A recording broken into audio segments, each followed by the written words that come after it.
Welcome to Ball Talk Deep, where we talk deep about ball. It's Andrade and Irwin back at it again. Drop a like, drop a sub, drop a comment before we get into it. We post 5 videos a week. And this time around, you already know we're celebrating Mr. Triple Double, aka Russell Westbrook. AKA Brody, AKA Mr. Triple Double. Mr. Triple Double, because as of May 10th, 2021, the man has surpassed Oscar Robertson, The and big an O. almost 50-year-old record as for having the most triple doubles in an entirety career as of today. And he still has years left in his career, so that's insane. Yeah, He's man. definitely gonna push that benchmark. He might be able to want to push it to a point where like Nobody's it's gonna unreachable. catch up.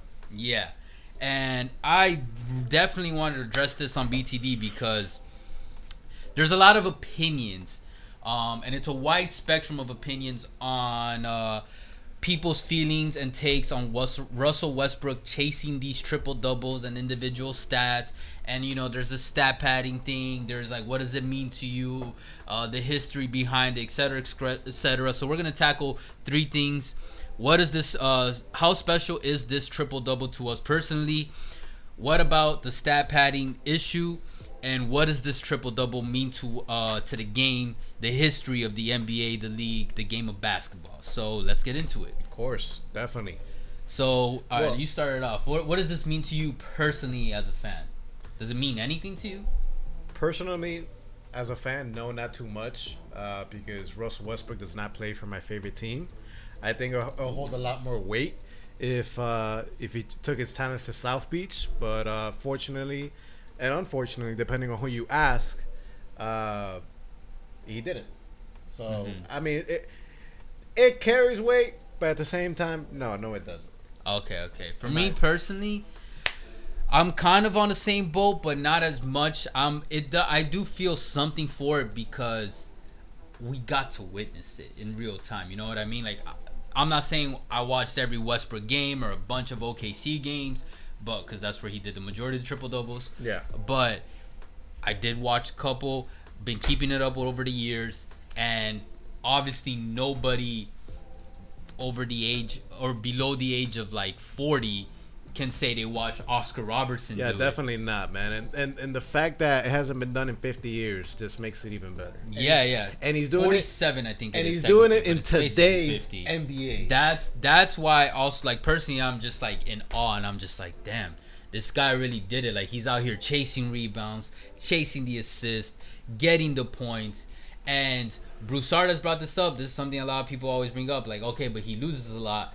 But in the games that he's achieved a triple double, he has a 70 to 75% win rate, which is pretty fucking high. I'm not gonna lie. Yeah. And another reason I personally am in awe of it is just being in my 20s. Like, yeah, I'm still young, but knowing how the physical toll basketball takes on me now, I can't imagine being a professional athlete and like thinking like the physical requirements and exhaustion and focus too, like mentally, but just the combination of everything.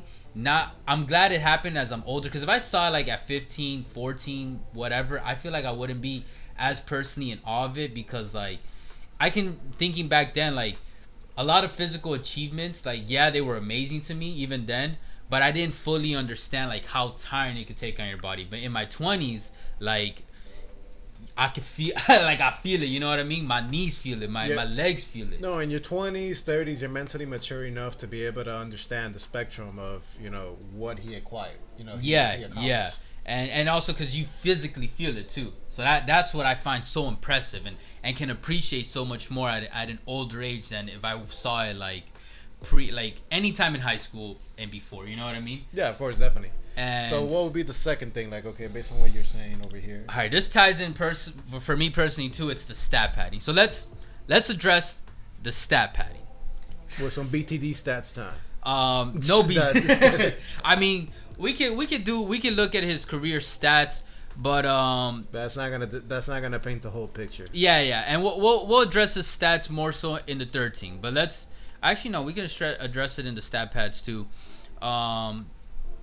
You want to do this? You want to do BTD stats time right now? Nah, I mean, I'll leave it to you. Okay. first thing I want to talk about is, all right, personally, I've never been a big fan of Westbrook. Like individually. Why? Especially early on, a lot of it had to do with like I felt like he was a selfish player, hard to work with. In the OKC days with KD, a lot of it I feel like even to this day, like KD was the one that adapted his game and like mentally and physically to what Russell, and as opposed to the other way around. And that's why I feel like Westbrook hasn't won a lot after KD left, and even when he had KD. So that's a part of it. And then I do agree that the man chases after these individual stats.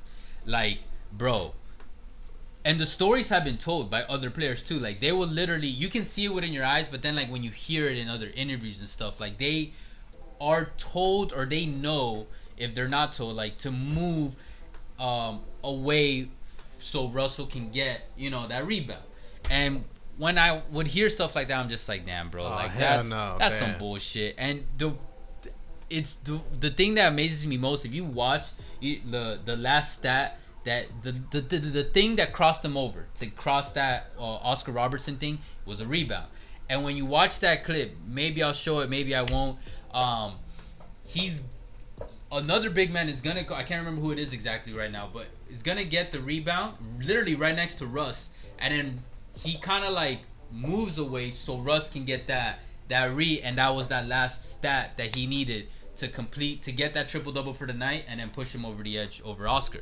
So I think that is a great way and exemplifies like how he got there, how Russ got there.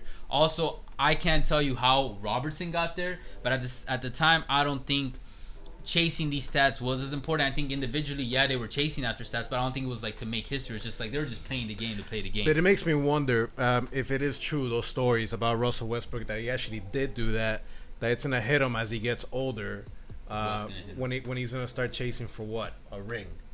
Oh, I feel because if he does that, that's not gonna fly on a team that is yeah. I mean, last year he didn't achieve a triple double, and he did adapt his game so he could like try to win more. And then there's also the COVID thing. But no, the reason I started with that, which is like a lot of negative. Well, yeah, that and your boy Mike D'Antoni was the coach. Yeah, so. But facts.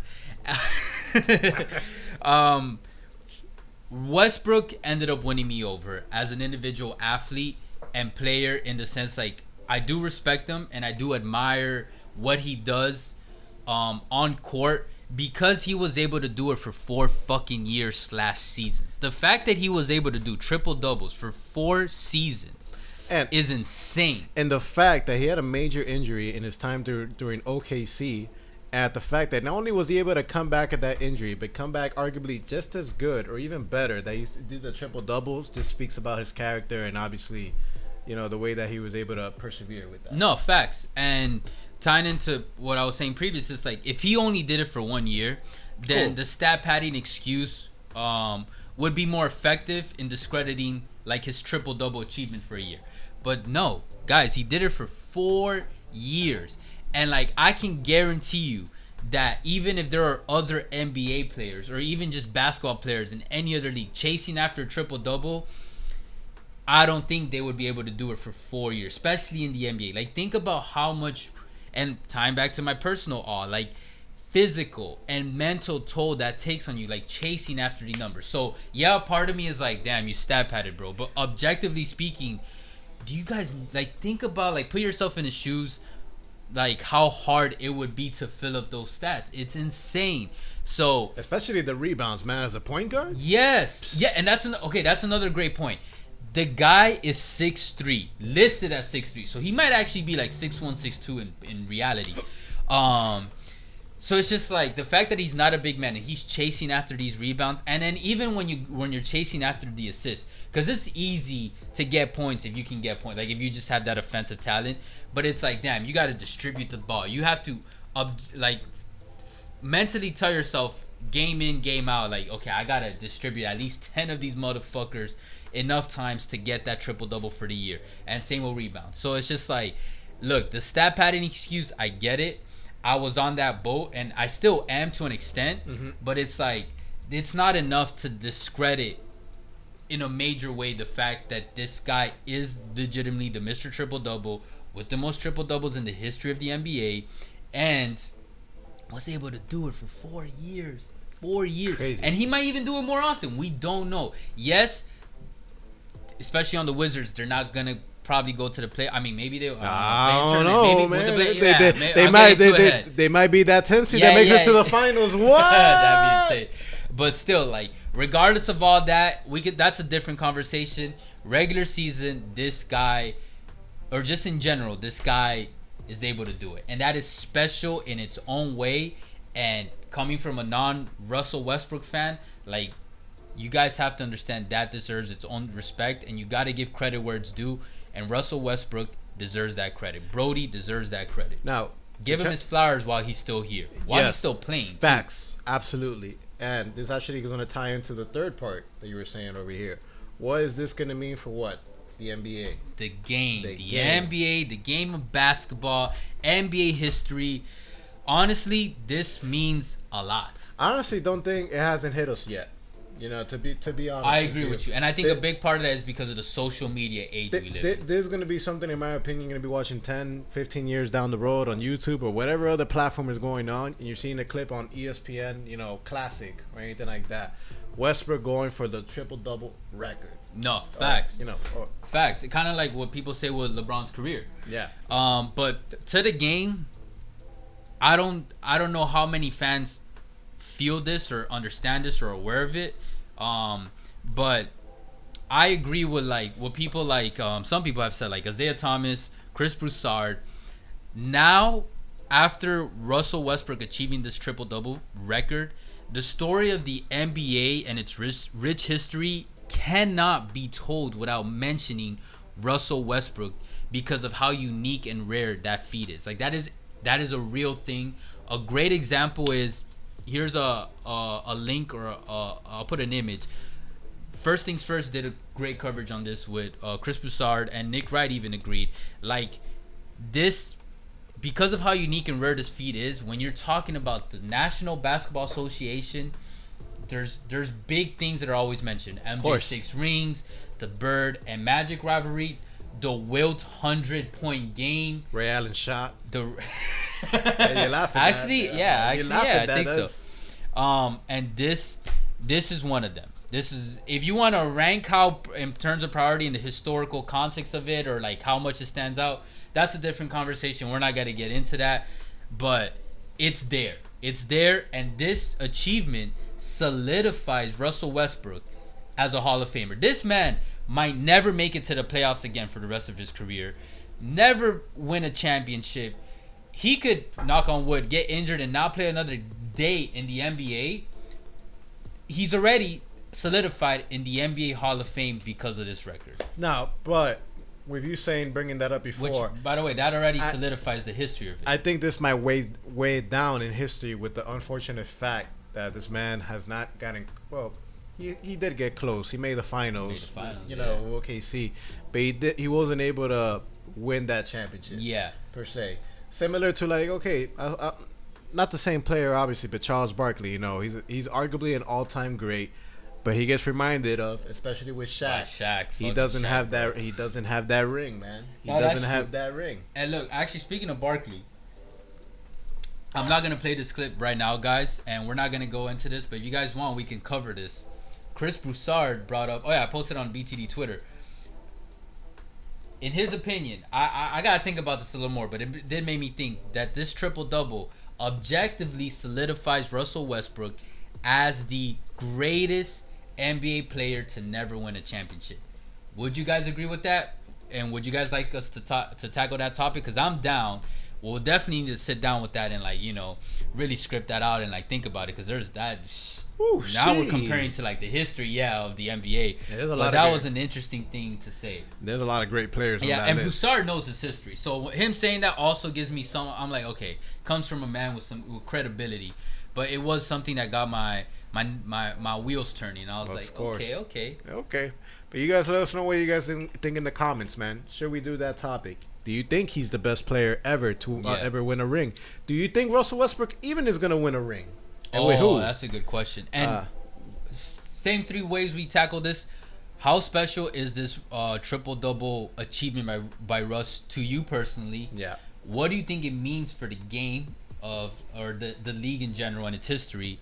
And how do you guys feel about the whole stat padding excuse and reasoning when brought up because of him achieving this triple double and how he did it and whatever? Exactly. But either way, man, appreciate all the love and the hate. You guys already know. Catch us on Twitter, TikTok, Ball Talk Deep, where we talk deep about ball.